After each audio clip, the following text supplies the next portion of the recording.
جیسے ہی تیسرا دن آتا ہے آج دیکھتے ہیں سلمان اظہری کی تمہاری موت کے قبر بعد کی قبر میں زندگی کیا کا ہوتا ہے، جب 3 دن بتائیں گے، گزرتے بیان کریں گے سلمان اظہری کی ویڈیو۔ ہیں تمہاری ناک کے ذریعے سے پیٹ کی چیزیں باہر آنے لگتی ہیں، ناک اور منہ سے نکلنے لگتی ہیں، اور 40 دن تو بہت دور کی بات ہے۔ جسموں کا خیال کرتے ہو؟ میں تمہیں بتاتا ہوں اس جسم کی حیثیت کیا ہے۔ یہ جو چمڑی ہے اس کی حیثیت کیا ہے، یہ جو گوشت پوست ہمارے جسموں پر ہے اس کی حیثیت کیا ہے پتہ ہے تمہیں؟ اس کو سجانے کے لیے عورتیں 2-2 گھنٹہ شیشے کے پاس کھڑے ہو کر میک اپ کرتی رہیں۔ اب عورتوں کی طرف سے یہ میک اپ، لالی پاؤڈر اور کنگھیاں بالوں کو سجاتے رہے، اور تم اپنی باڈی کو بناتے رہے جیم میں جا جا کر کے۔ اب اس جسم کی حیثیت سنو، جس دن روح نکلی تمہارے جسم سے اور جب جنازہ لے جایا گیا، قبر میں تمہارے سب سے عزیز لوگ رکھ کر کے آتے ہیں، تختیاں قبر کی بند کر کے آتے ہیں، اتنی چھوٹی قبر کہ کروٹ لینے کی بھی جگہ نہیں ہوتی، ہاتھ پھیلانے کی بھی جگہ نہیں ہوتی۔ آج اپنے پلنگ پر سو کر کے دیکھو، کسی کا ہاتھ ٹچ ہو رہا ہے تو نیند نہیں آتی، لیکن قبر میں اتنی تاریک جگہ پر، چھوٹی سی جگہ پر، تنگ جگہ پر چھوڑ دیا جاتا ہے کہ مردہ کروٹ بھی نہیں لے پاتا، پھر پلس اس کو اوپر سے نیچے سے پیٹ سے باندھ کر کے رکھ دیا جاتا ہے۔ تمہیں پتہ ہے اب حکماں نے جو لکھا ہے وہ سنو بزرگوں نے، جیسے ہی تیسرا دن آتا ہے تمہاری قبر کی زندگی کا، جب 3 دن گزرتے ہیں تمہاری ناک کے ذریعے سے پیٹ کی چیزیں باہر آنے لگتی ہیں، منہ کے ذریعے سے آنتڑیاں یا جو بھی اندر کا لیکویڈ ہے سب باہر آتا ہے۔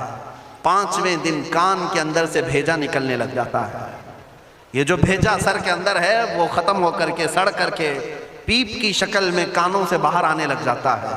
ناک اور منہ سے پیٹ کی چیزیں، کلیجہ خون بن جاتا ہے، دیگر چیزیں سب کان اور ناک اور منہ سے نکلنے لگتی ہیں، اور 40 دن تو بہت دور کی بات ہے، 8ویں دن اس کا پیٹ پھٹ جاتا ہے، پیٹ پھولتے پھولتے پھٹ جاتا ہے، اور جیسی پیٹ پھٹتا ہے قبر میں کیڑے پیدا کیے جاتے ہیں۔ تم 1000 کوشش کر لو لیکن وہ کیڑے اسی کے لیے پیدا ہی کیے جاتے ہیں، ان کی غذا ہے۔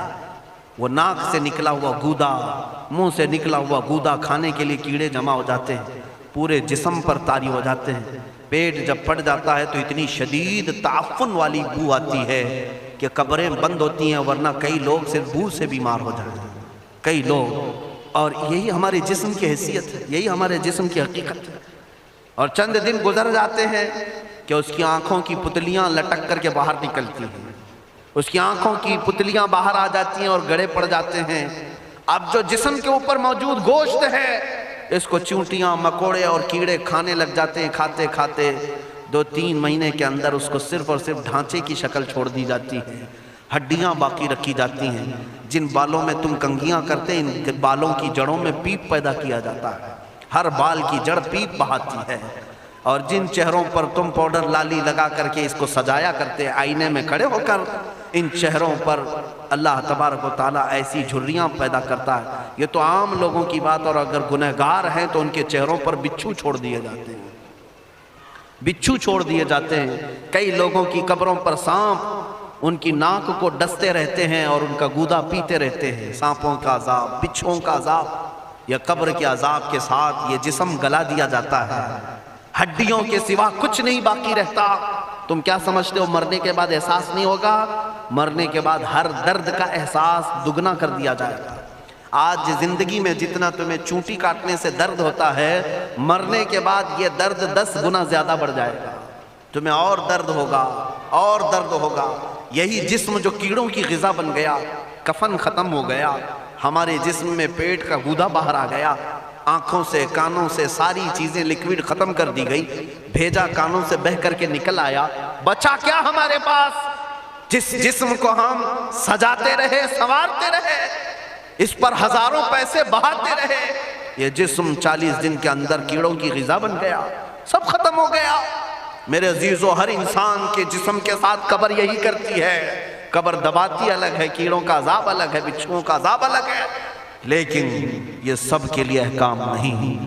کچھ وہ بھی جنازے ہیں جب یہاں سے جاتے ہیں تو ہزاروں کی آنکھوں میں آنسو چھوڑ کر جاتے ہیں، ہزاروں کی دلوں کی دھڑکن بن کر کے جاتے ہیں۔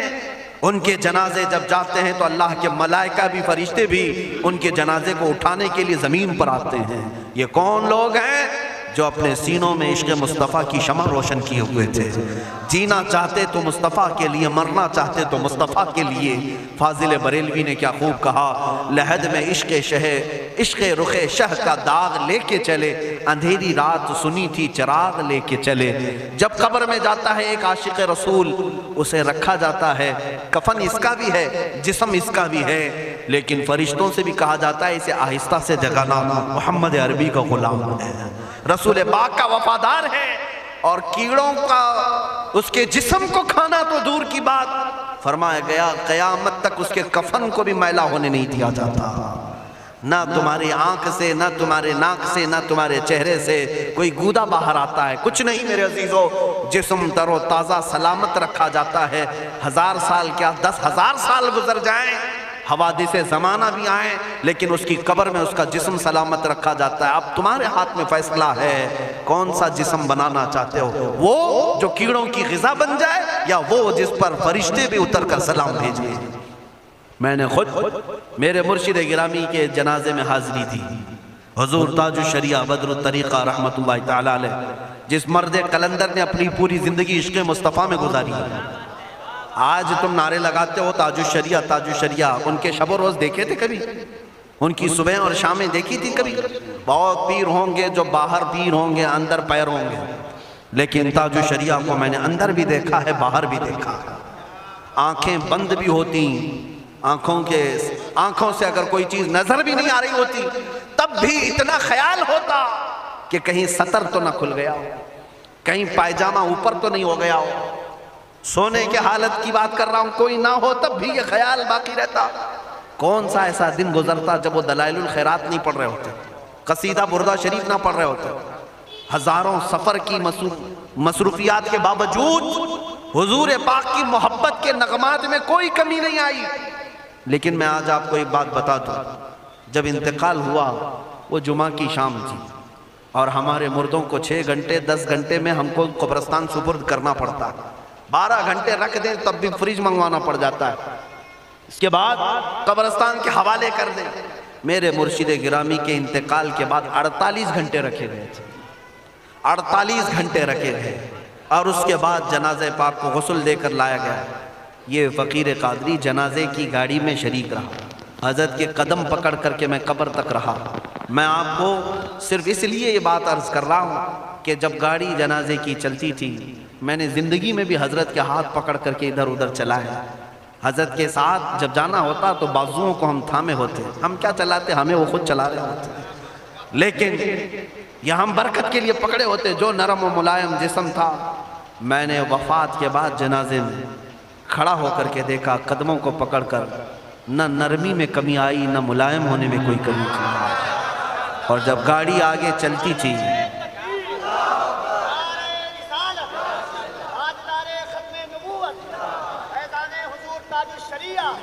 جب آپ گاڑی جنازہ جس پر رکھا ہوا تھا چلتی تھی، تو میرے عزیزو زندگی میں جس طرح جسم نرم ملائم تھا، میں نے دیکھا کہ گاڑی جب اس کے دھڑکے ہوتے تھے ادھر ادھر، تو پیٹ مبارک اور سینے مبارک ویسے ہی ہلتا تھا جیسے کسی زندے کا ہلتا۔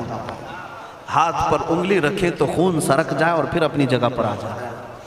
یہ کوئی مبالغے کی بات نہیں کر رہا ہوں، یہ آنکھوں سے دیکھی ہوئی چیز ہے۔ اور قبر انور میں رکھنے کے بعد جب ان کے صاحبزادے اور داماد نکل کر کے آئے، تو تھوڑی دیر کے بعد ہم نے دیکھا کہ چہرہ خود بخود قبلے کی طرف تھا۔ ہم اپنے مردوں کو رکھواتے ہیں، لیکن اس عاشق رسول نے اپنا چہرہ پہلے سے قبلے کی طرف کر لیا۔ یہ کرامات کہیں یا زندگی کی حقیقت کہیں، حقیقی بات تو یہ ہے جو مصطفیٰ کی یاد میں جاتا ہے۔ اس نے کیا ہی خوب کہا شاعر کہ میرے جنازے پہ رونے والوں فریب میں ہو بغور دیکھو، میرے جنازے پہ رونے والوں فریب میں ہو بغور دیکھو، مرا نہیں ہو غم نبی میں لباس ہستی بدل گیا۔ ہاں، مرا نہیں ہوں، غم نبی میں لباس ہستی بدل گیا ہوں۔ ان عاشقوں کا حال یہی ہوتا ہے کہ یہ مر بھی جاتے ہیں، انتقال کر بھی جاتے ہیں، تو بس لباس بدلتا ہے، لیکن زندگی پہلے سے اور بلند ہوتی ہے۔ عزیزان گرامی تمہیں اسی بات پر میں لانا چاہتا ہوں، کون سی زندگی گزارنا چاہو گے؟ کون سی زندگی؟ یا عیاشوں کی، یا نچنیوں کی، یا مجرا کرنے والوں کی، ان ظالموں کی جو جہنم کی طرف تمہیں لے جانے کے لیے تیار بیٹھے ہیں؟ چند دنوں کی عیاشی ہے، تم گانے گا کر اچھل کود کر کے اپنے نفس کو تو راضی کر سکتے ہو، لیکن رب ذوالجلال کی رضا کبھی نہیں لے سکتے۔ آج تم دنیا میں فلموں کی زندگی جی کر کے تھوڑی دیر کی خوشی تو حاصل کر سکتے ہو، لیکن قبر کی راحت کبھی نہیں لا سکتے، قبر کا سکون کبھی نہیں لا سکتے۔ قبر میں اگر سکون چاہیے تو صرف ہمارے سینوں کو ادھر حوالے کرنا ہوگا، مصطفیٰ کریم کے حوالے کرو۔ اب اپنی زندگی کو بدلنے کا وقت آ گیا۔ اے میرے عزیزو، ناموس رسالت کی حفاظت یہی ہے کہ حضور کے اخلاق کی پہلے حفاظت کی جائے، حضور کی سنتوں کی حفاظت کی جائے، حضور پاک کے نام پاک کی حفاظت کی جائے، ان کی تعلیمات، ان کے احادیث کی حفاظت کی جائے۔ جس طرح صحابہ کرام نے اپنی جانیں قربان کر کے حضور کی عزت کی حفاظت کی ہے، آج وقت آیا ہے ان ظالموں کی طرف نہ دیکھنا، یہ بھونک بھونک کر کے تمہیں جگا رہے ہیں، بیدار کر رہے ہیں۔ میں جواب دیتا رہوں گا انشاءاللہ، لیکن ساتھ میں ان حادثات کو اپنے لیے ایک الگ انداز سے دیکھتا ہوں۔ اگر کوئی کتا کوفے میں بیٹھ کر بھونکتا ہے اور میرے نبی پاک کی عظمت پر حملے کرتا ہے تو درد تو ہوتا ہے، لیکن ساتھ میں عقیدہ بھی تو ہمارا یہ ہے، رہے گا یوں ہی ان کا چرچا رہے گا، رہے گا یوں ہی ان کا چرچا رہے گا، پڑے خاک ہو جائیں جل جانے والے۔ یا رسول اللہ تو گھٹائے سے